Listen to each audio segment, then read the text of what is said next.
Salvadora Medina Honrubia, una mujer, una escritora, una anarquista.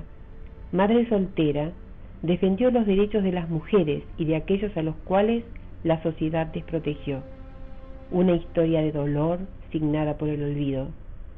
Una mujer precursora de sus tiempos, intensa y multifacética, que logró convertirse, a pesar de su origen inmigrante y humilde, en uno de los referentes políticos y artísticos de la Buenos Aires de principios de 1900.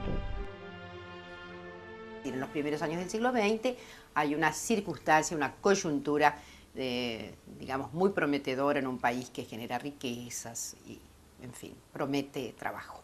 El anarquismo predica fuertemente un régimen de libertad, un régimen de individualidad, pero con una referencia social muy clara, y adhiere una profunda convicción de que el orden sometedor de los poderes es vasto, pero está sobre todo encarado en las siguientes fuertes, yo diría, núcleos sustentadores de poder. Un inmigrante recién implantado que se ha desarraigado, se ha desarraigado de su suelo, de su terruño, que viene en condiciones lamentables, el anarquismo, que le promete un mundo sin patria, sin patrón, sin Estado, es muy interesante. En realidad, las mujeres que adherían a las ideas libertarias, anarquistas, no se hubieran podido identificar como feministas. En realidad, detestaban el nombre feminista en buena medida. Les parecía que el feminismo era una emergencia de las señoras burguesas. Acciones realizadas por las mujeres anarquistas y por los varones anarquistas en relación al control de la natalidad. Fueron, en realidad, dentro de las fuerzas de izquierda, por así decirlo, las fuerzas precursoras en el sentido del derecho al cuerpo de las mujeres, ¿no? Limitar los nacimientos, evitar los abusos de la sobrematernidad. El anarquismo, sobre todo, no piensa en clases sociales subalternas, piensa en los sometidos. En general, su pensamiento piensa en los oprimidos, y cuando piensa en los oprimidos, hasta piensa en burgueses que son oprimidos por otros grupos. Piensa en todos los sujetos que están sometidos a no ser autónomos. Las anarquistas estaban contra todo derecho jurídico que se adquiriera, porque eran iconoclastas. Los anarquistas no querían ni ley de matrimonio civil y no querían ley de divorcio, porque la ley es la sujetadora. Hay que salirse de la sujeción. Entonces es imposible pedirle a las anarquistas que apoyaran el sufragio femenino. ¿Cómo van a apoyar el sufragio femenino las anarquistas si el Estado es una de las fuentes prominentes de opresión? ¿Para qué votar?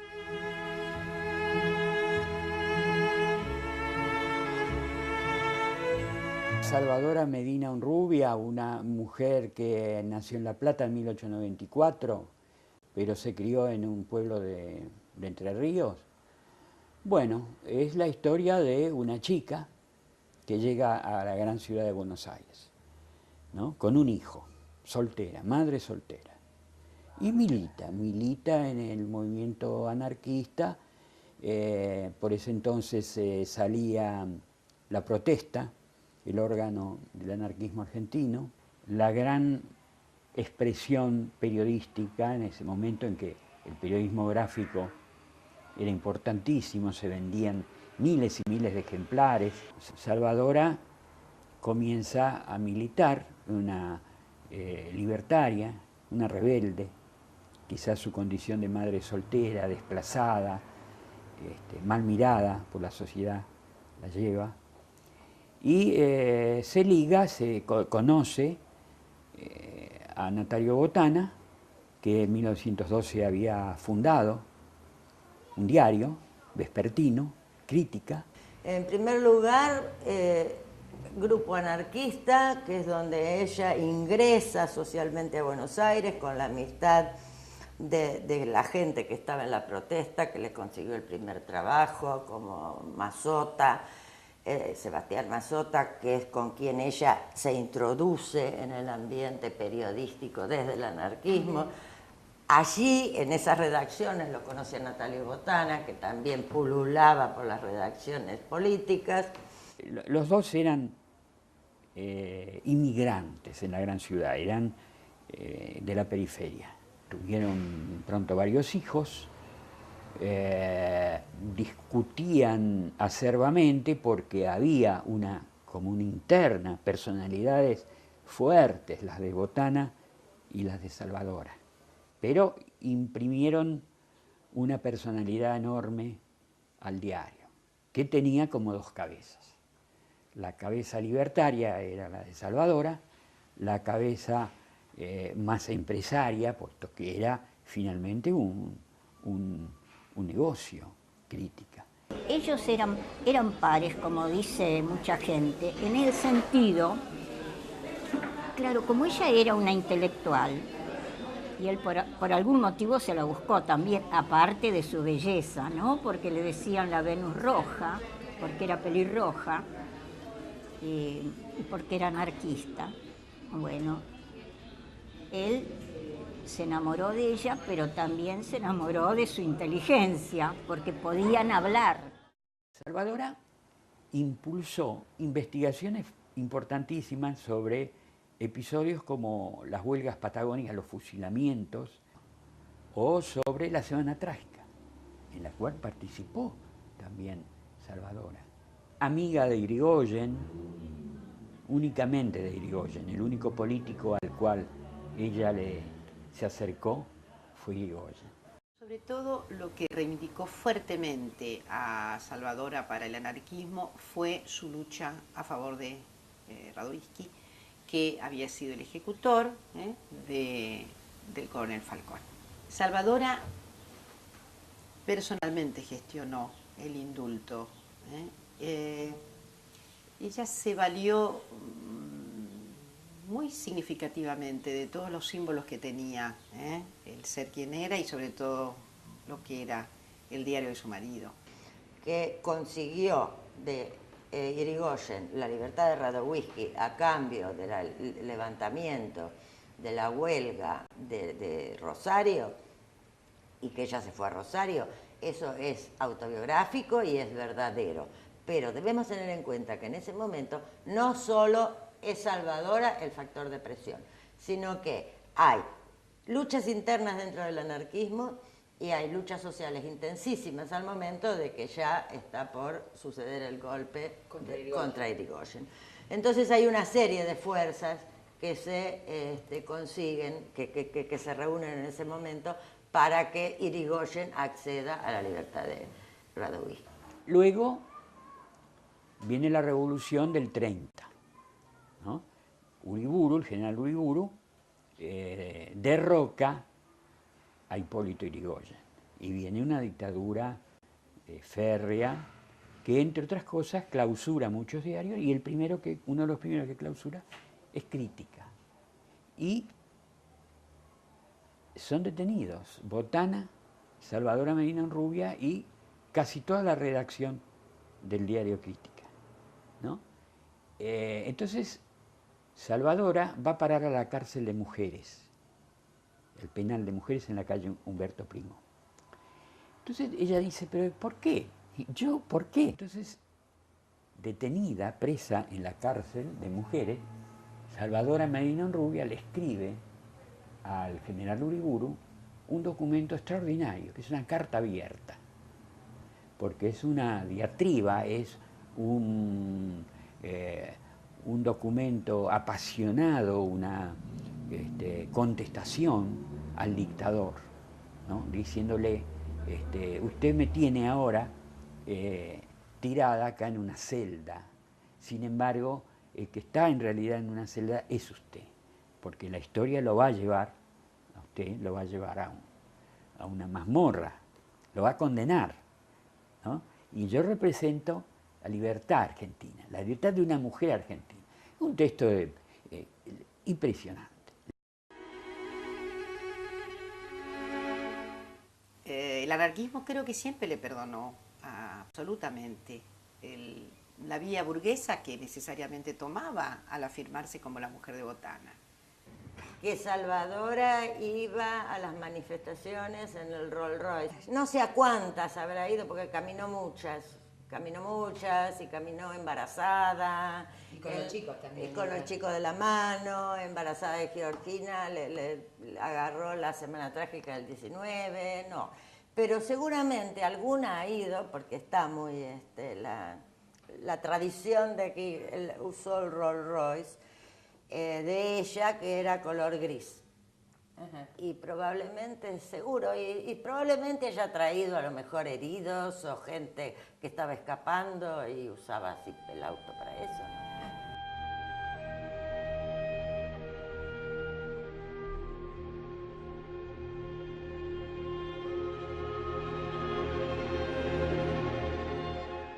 Y el anarquismo es muy interesante desde el punto de vista cultural por la cantidad de mujeres que tiene.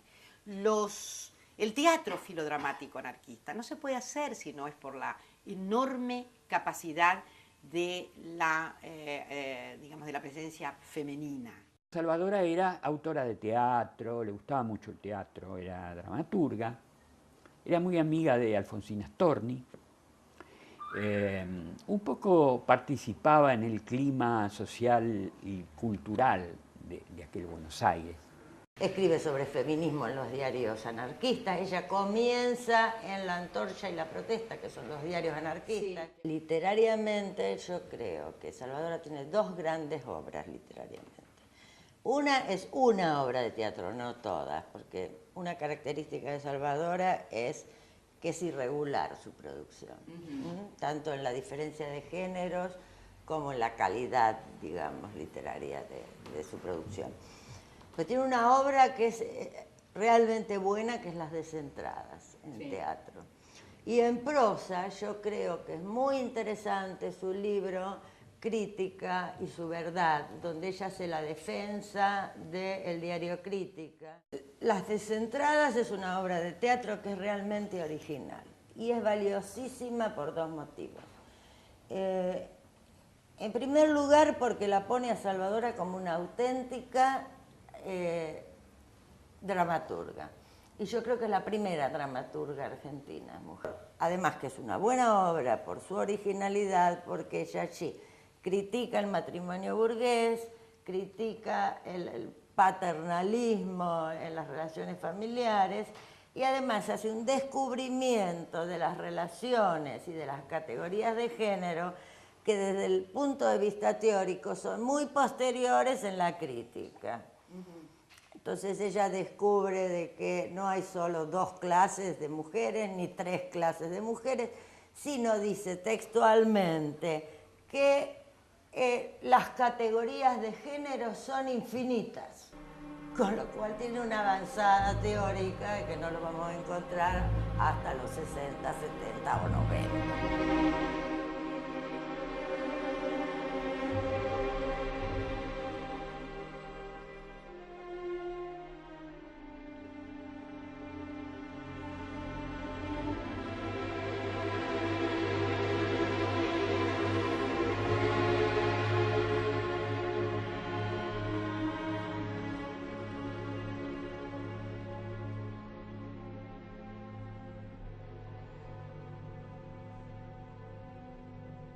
El 6 de agosto de 1941, en la provincia de Jujuy, cae al vacío en un precipicio, en un camino de montaña, un automóvil, un coche donde iba Botana con varios de sus colaboradores.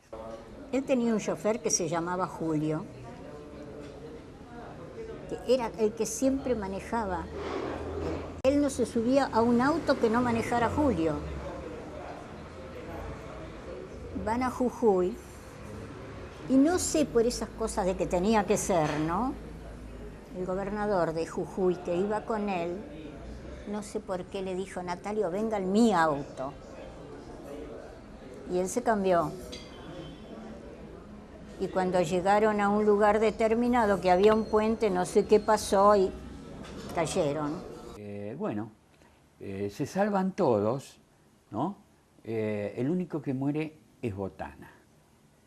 Una costilla le interesó el corazón La familia, en lugar de, había que operarlo, había que, digamos, abrirle, ¿no?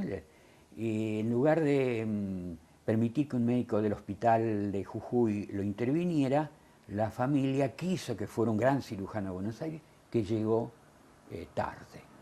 ¿Sí? Botana imprevistamente, solo tenía unos 50 años, 50 y pico de años, muere. Sí, Salvadora, por más que estaba separada, pero sí fue una conmoción para ella, ¿no? Era parte de su vida. Y era, como siempre dijo, el hombre a quien ella realmente había querido, ¿sí?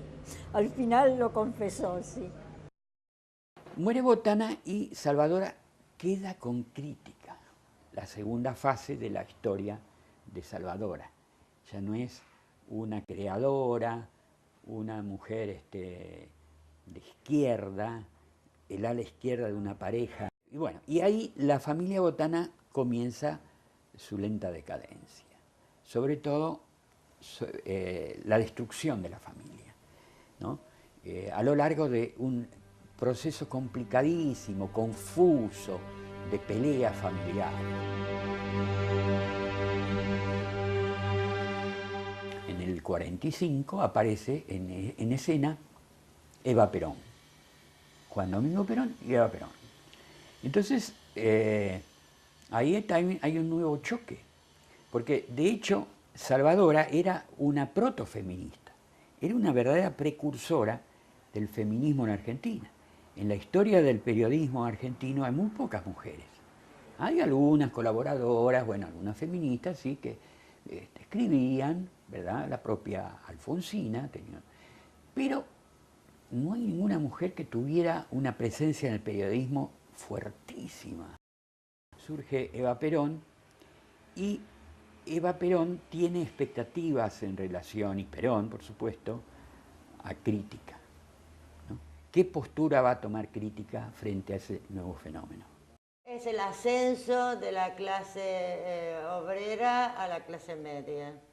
Es el ingreso de las mujeres a los medios.